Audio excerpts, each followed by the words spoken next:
ศาสตร์เกิดอีก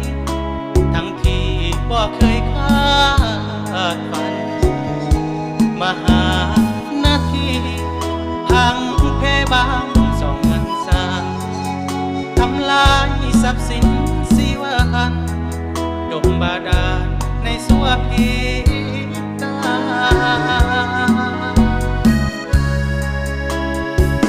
เจ้าสามก็ละคน2018เป็นป่าเสียงมัจจุราชอวนข้าวทำการอุทบทาลาพายุสายฝนโอดจนลืมวาจา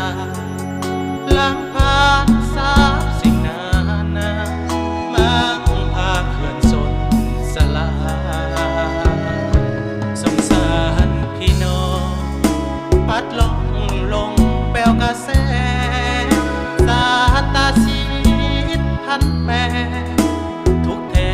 เนื้อคำบรรยายพ่อแม่ลูกเต้าถึงข้าวผัดผ้าจาก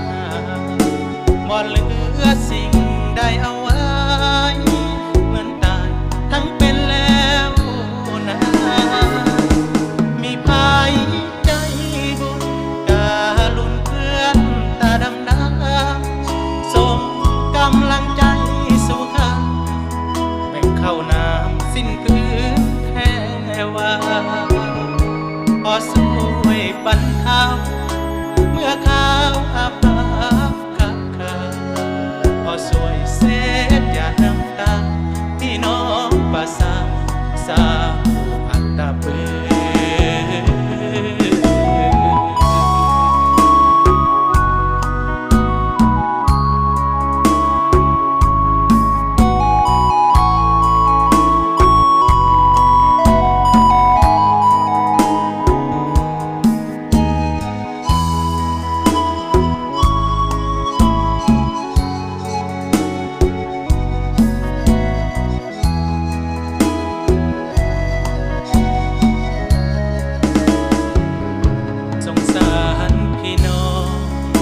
พัดลงแปลวกระแส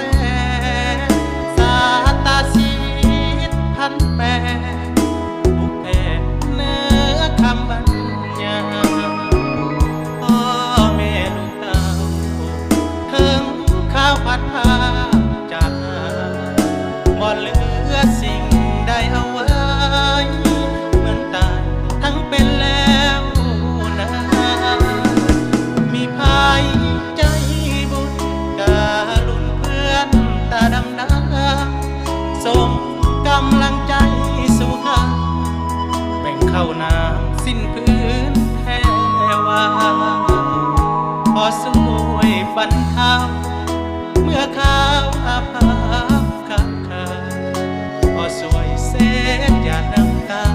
พี่น้องประสาสา